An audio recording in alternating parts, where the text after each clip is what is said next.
নমস্কার। যুক্তি তর্ক সঙ্গে অর্কই আপনাদের স্বাগত। আপনাদের সঙ্গে আমি অর্কপ্রভ সরকার। ঢাকি সহ বিসর্জন দিয়ে দেব, এই কথাটা বলেছিলেন আগাম অবসর নেয়া এখন বিজেপি নেতা অভিজিৎ গঙ্গোপাধ্যায়। তিনি নিজের এজলাসে বসে প্রাথমিক শিক্ষক নিয়োগ দুর্নীতির মামলার পর্যবেক্ষণ এবং রায়ে বলেছিলেন যে ঢাকি সহ বিসর্জন দিয়ে দেব। সেই ঢাকি সহ বিসর্জনেরই কি ইঙ্গিত পাওয়া যাচ্ছে কলকাতা হাইকোর্টে? যে বিশেষ ডিভিশন বেঞ্চ সুপ্রিম কোর্টের নির্দেশে হয়েছিল এসএসসি নবম, দশম, একাদশ, দ্বাদশে শিক্ষক এবং অশিক্ষক কর্মচারী নিয়োগের দুর্নীতির মামলায় এখনো পর্যন্ত যা সামনে এসেছে তাতে যে শূন্য পদ ছিল তার থেকে বেশি সংখ্যায় নিয়োগ হয়েছে শিক্ষক অশিক্ষক দুস্তরে। ওয়েমার্কশিটের গন্ডগোলের অভিযোগ মোটের উপর প্রমাণিত হয়েছে, র্যাঙ্ক জাম্পের অভিযোগও মোটের উপর প্রমাণিত হয়েছে। প্রায় 3.5 মাস ধরে মাননীয় বিচারপতি দেবাংশু বসাক এবং মোহাম্মদ সাব্বার রশিদের ডিভিশন বেঞ্চে শুনানি হয়েছে, শেষ হয়ে গেছে। 20 তারিখ শুনানি শেষ, রায়দান এখনো হয়নি। সুপ্রিম কোর্ট 6 মাসের মধ্যে শুনানি শেষ করে রায়দান করতে বলেছিল। 3.5 মাসের মধ্যে শুনানি শেষ হয়েছে, এখন রায়দানের পালা। মাননীয় বিচারপতি দেবাংশু বসাকের পর্যবেক্ষণে অনেকে মনে করছেন, অনেক আইনজীবী, যে যারা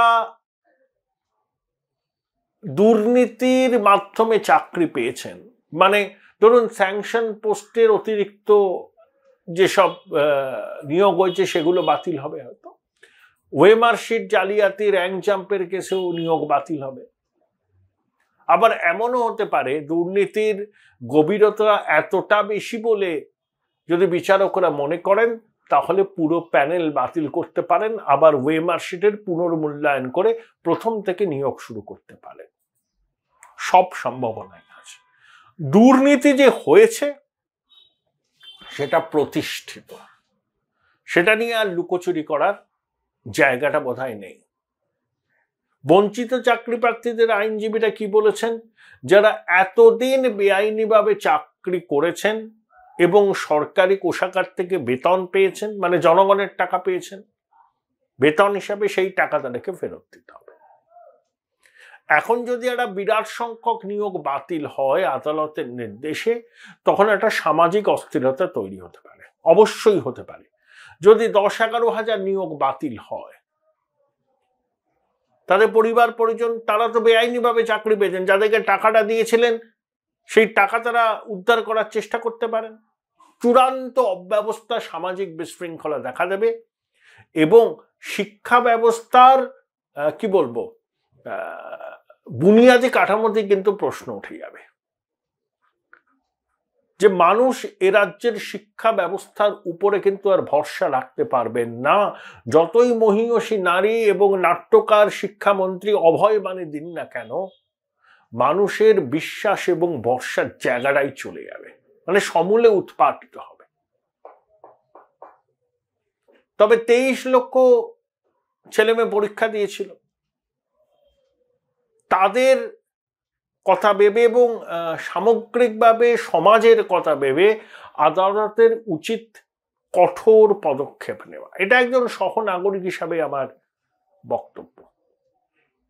এমন পদক্ষেপ, এমন দৃষ্টান্তমূলক পদক্ষেপ যাতে ভবিষ্যতে এই ধরনের সংগঠিত আর্থিক দুর্নীতি করার আগে 10 বার ভাবেন অপরাধীরা।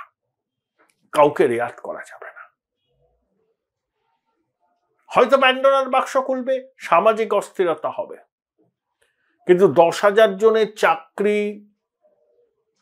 যদি অনিয়মের কারণে বাতিল হয়, এই কঠোর পদক্ষেপ আদালত নিলে স্বাগত জানাতে হবে। কারণ সামাজিক দায়বদ্ধতার প্রশ্নটা সব থেকে বেশি গুরুত্বপূর্ণ এবং ভবিষ্যৎ প্রজন্মের কাছে এই বার্তা দেওয়াটা ভীষণ জরুরি যে এনাফ ইজ এনাফ, আর বরদাস্ত হবে না, কল্যাণকে বদলাতে হবে নিয়োগে। বঞ্চিত চাকরি প্রার্থীদেরও যিনি মামলা করেছিলেন, কলকাতা হাইকোর্টের বিশিষ্ট আইনজীবী ফিরদৌস শামীম পুরো বিষয়টা জলবৎ তরলং করে বুঝিয়েছেন। শুনে নিন ফিরদৌসের ব্যাখ্যা। আজকে তো মাননীয় বিচারপতি দেবাংশু বসাক এবং মোহাম্মদ সাব্বার রশিদির ডিভিশন বেঞ্চে সুপ্রিম কোর্টের নির্দেশে যে নবম, দশম, একাদশ, দ্বাদশ, অশিক্ষক, এসব গ্রুপ সি, গ্রুপ ডি মামলা শুনানি শেষ হলো। আপনি মামলাকারীদের পক্ষে আইনজীবী ছিলেন, সওয়াল করেছেন, বিকাশ দাও ছিলেন। আদালতের পর্যবেক্ষণ, আদালতের মনোভাব দেখে কি বুঝতে পারলেন? দেখুন, আদালত তো আজকে মামলার শুনানি সম্পূর্ণ করেছে, আদালত রায়দানের জন্য স্থগিত রেখেছে। কিন্তু আদালত যে কথা বলেছেন তাতে তিনটে সম্ভাবনার কথা বলেছেন। যে এক হচ্ছে যে রিট পিটিশন গুলো সেগুলো ডিসমিস করে দিতে পারেন। দ্বিতীয় হচ্ছে যে পুরো নিয়োগ প্রক্রিয়া বাতিল করে দিতে পারেন। তৃতীয় হচ্ছে যে নিয়োগ প্রক্রিয়াতে যে যে অ্যানোমালিস গুলো আছে, অর্থাৎ যেমন ধরুন ওএমআর ম্যানিপুলেশন সহ অন্যান্য যে যে অ্যানোমালিস গুলো আছে, যেমন ধরুন excess appointment, rank jump, after expiry of the panel appointment, সেগুলোকে বাতিল করে দিয়ে পুনরায় নিয়োগ শুরু করে যেগুলো যোগ্য প্রার্থী তাদের কন্টিনিউ করতে দিয়ে অযোগ্যদের বের করে দিয়ে সেই স্থলে যোগ্য ব্যক্তিদের অ্যাপয়েন্টমেন্ট দেওয়া, এই তিনটে সম্ভাবনার কথা বলেছেন। মূলত আমাদের বক্তব্য খুব পরিষ্কার যে যোগ্য ব্যক্তিদের চাকরি দিতে হবে, অযোগ্যদের সরাতে হবে। এবং আপনি যদি দেখেন, যেমন একটা ছোট্ট উদাহরণ দিই, যে যত প্রথমে স্কুল সার্ভিস কমিশন রেকমেন্ডেশন করেন, তার উপর ভিত্তি করে বোর্ড অ্যাপয়েন্টমেন্ট লেটার ইস্যু করে। যেমন ধরুন নবম দশমের ক্ষেত্রে স্কুল সার্ভিস কমিশন আদালতে তথ্য দিয়ে বলছে তারা 11,425 জনকে রেকমেন্ডেশন লেটার ইস্যু করেছে। তাহলে অ্যাপয়েন্টমেন্ট লেটার ইস্যু হওয়া উচিত 11,425 জনের, কিন্তু বোর্ড তথ্য দিয়ে বলছে যে না, তারা 12,964 জনকে অ্যাপয়েন্টমেন্ট লেটার ইস্যু করেছে, অর্থাৎ 1,539 জনের এক্সট্রা অ্যাপয়েন্টমেন্ট লেটার ইস্যু করেছে। সেটা কোনোভাবেই সম্ভব নয়, এটা দুর্নীতি ছাড়া কোনোভাবেই সম্ভব নয়। একই কাণ্ড ঘটেছে একাদশ দ্বাদশে, একই কাণ্ড ঘটেছে গ্রুপ ডি তে, একই কাণ্ড ঘটেছে গ্রুপ সি তে। ফলে বুঝতেই পারছেন এটা এক্সেস অ্যাপয়েন্টমেন্টের ক্ষেত্রে। আপনি যদি ওএমআর শিট, এই যে নাম্বার ম্যানিপুলেশনের কথা বলছি, ওএমআর শিটে প্রাপ্ত নাম্বার 0 অ্যাকচুয়ালি, কিন্তু করে দেওয়া হয়েছে 53। এই যে সংস্থাকে এই দায়িত্ব দিয়েছে, আপনি শুনলে এবং দেখলে অবাক হয়ে যাবেন। যে ধরুন সাপোজ এই নাইসাকে দায়িত্ব দেওয়া হয়েছিল কিভাবে জানেন? যেদিন তাকে এই যে দায়িত্বটা অর্পণ করলো, এবং সেটা কোম্পানিকে অর্পণ করছে না, ভাইস প্রেসিডেন্ট নীলাদ্রি দাস সেই কোম্পানির ভাইস প্রেসিডেন্ট ছিলেন, ভাইস প্রেসিডেন্টকে অ্যাড্রেস করে এই কাজটি অ্যাসাইন করা হচ্ছে, এবং যে ডেটে এই যে কাজটি অ্যাসাইন করা হচ্ছে সেই ডেটেই অনয় সাহা বলে একজন ব্যক্তি মানে সেই ডেটে রিসিভ করছেন, মানে অ্যাজ ইফ ওই স্কুল সার্ভিস কমিশনের দপ্তরে বসেছিলেন, আগে থেকে জানতেন, তাকে দিয়ে দেওয়া হচ্ছে। আপনি যদি দেখেন যে এই যে যাদের যাদের স্ক্যানিং এর দায়িত্ব দেবেন, এটা এখন 7টি সংস্থা তারা অ্যাপ্লাই করেছে, তার মধ্যে 2টো গভর্নমেন্ট এজেন্সি ছিল, সেই গভর্নমেন্ট এজেন্সিদের দেওয়া হয়নি। এবং সেই ক্ষেত্রে এই নাইসার মতো কোম্পানিকে, যেখানে একেবারেই এই যে ভাইস প্রেসিডেন্টকে অ্যাড্রেস করে চিঠি লিখে তাকে অ্যাসাইন করা হচ্ছে কাজ, এবং সেই একই ডেটে অনয় সাহা বলে একজন ব্যক্তি তিনি একই ডেটে রিসিভ করছেন, এবং প্রতিটি ক্ষেত্রে তাই ঘটেছে। গ্রুপ সিডি এর ক্ষেত্রেও তাই ঘটেছে, একাদশ দ্বাদশ এবং নবম দশমের ক্ষেত্রে একই জিনিস ঘটেছে। যদিও সেই যে কাজ অ্যাসাইন করা হয়েছে সেখানে বলা হয়েছে যে সেকেন্ডারি এন্ড হায়ার সেকেন্ডারি এক্সামিনেশনের জন্য তাকে কাজ অ্যাসাইন করা হচ্ছে, স্ক্যানিং এর কাজ। এইভাবে বিভিন্ন ফল্ট আছে। শুধু তাই নয়, র্যাঙ্ক জাম্পের মাধ্যমে ধরুন যার র্যাঙ্ক 152 তাকে না অ্যাপয়েন্টমেন্ট দিয়ে, যার র্যাঙ্ক ধরুন 274 তাকে অ্যাপয়েন্টমেন্ট দেওয়া হয়েছে, কোথাও নাই নাম নেই, এইভাবে অ্যাপয়েন্টমেন্ট দেওয়া হয়েছে, এইভাবে সব অ্যাপয়েন্টমেন্ট দেওয়া হয়েছে। ফলে বলা যেতে পারে একেবারে প্রথম স্টেজ থেকে শুরু করে শেষ স্টেজ পর্যন্ত প্রতিটি স্তরেই দুর্নীতি হয়েছে, অর্থাৎ একটা বহুস্তরীয় প্রাতিষ্ঠানিক দুর্নীতি হয়েছে।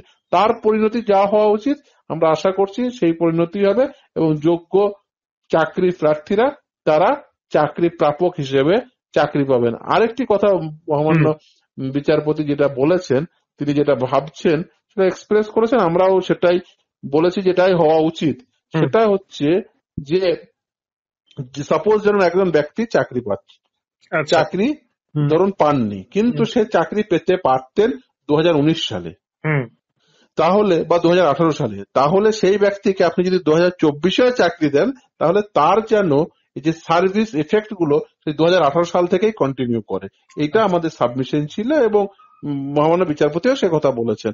নিশ্চিতভাবে এটাও একটা সম্ভাবনার কথা। এবং আরেকটি কথা আমরা যেটা বলেছি যে এই যে অযোগ্য চাকরি প্রাপকরা চাকরি পেল, অ্যাকচুয়ালি তো তাদের মাইনে হয়েছে জনগণের দেওয়া ট্যাক্সের টাকায়।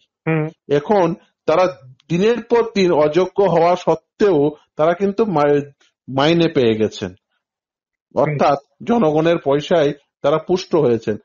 আমরা বলেছি যে সেই টাকাটি ফেরত দিতে হবে এবং পাবলিক এক্সচেকারে সেটা আবার ফেরত আসা উচিত। এটা আমাদের সাবমিশন ছিল। আমরা অপেক্ষা করছি, আদালত নিশ্চিতভাবে রায় প্রদান করবে। এবং কতজন বেআইনি ভাবে নিয়োগপত্র পেয়েছে বলে আপনাদের ধারণা বা আপনাদের দাবি?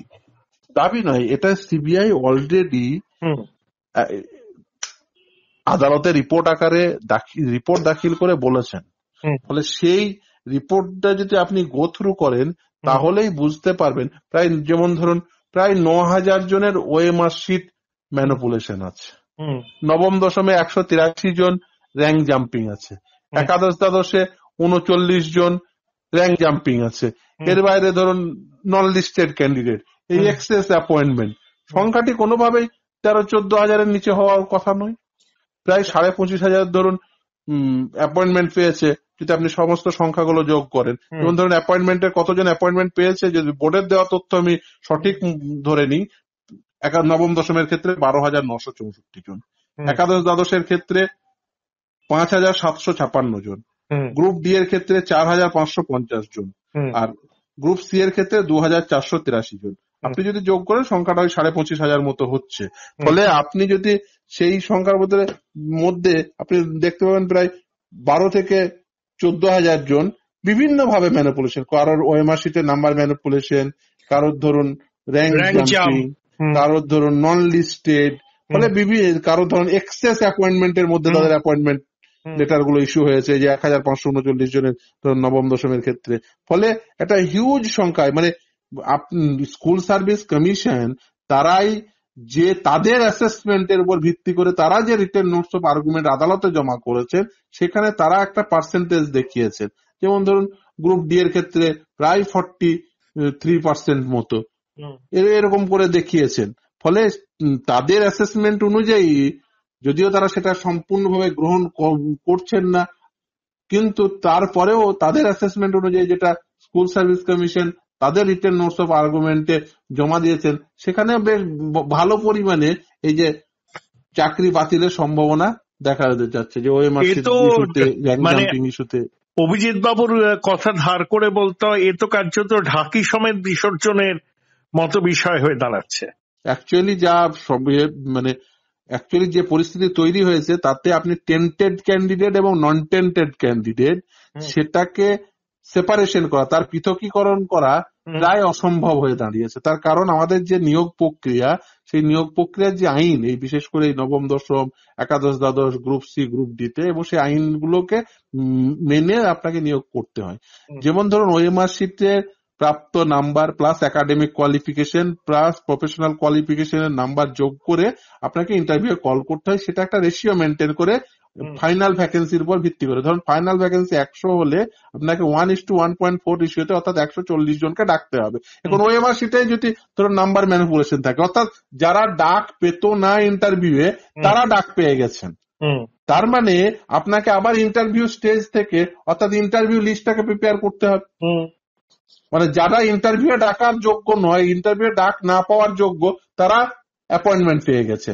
তাহলে ওই স্থলে এমনও হতে পারে বিভিন্ন ক্যাটাগরি, ধরুন হিস্ট্রির ক্ষেত্রে হতে পারে যে ব্যক্তিটি ডাক পায়নি তিনি অ্যাকচুয়ালি ইন্টারভিউ ডাক পাওয়ার যোগ্য, শুধুমাত্র ডকুমেন্ট ভেরিফিকেশন হয়ে তারপরে আর তাকে ডাকাই হয়নি। সম্ভাবনা রয়েছে একদম, মানে সেটাই দেখুন, যদি ওএমআর শিট ম্যানিপুলেশনটাকে যদি অ্যাকসেপ্ট করে আদালত, তাহলে খুব সম্ভাবনা যে এই যে রেশিও মেনটেন করার জন্য এবং নিয়োগের যে আইন, সেই আইন মেনে চলার জন্য সেই সম্ভাবনা অবশ্যই আছে এবং খুব প্রবল ভাবে আছে, তীব্র ভাবে আছে, একথা বলতে পারি। কিন্তু হ্যাঁ, নিশ্চিতভাবে আদালত রায় দেবেন, রায়দানের জন্য স্থগিত রেখেছেন। আদালত যা রায় দেবেন সেটা সকলের কাছেই মানতেই হবে। তারপরে নিশ্চিতভাবে উচ্চতর আদালত আছে, যে পক্ষই নিশ্চিতভাবে তাদের পক্ষে রায় নয় বলে মনে করবেন, তারা নিশ্চিতভাবে উচ্চতর ফোরামে যাবেন। অনেক ধন্যবাদ শামীমদা, অনেক ধন্যবাদ, thank you. Join Indian Institute of Hotel Management now. Right choice, right decision.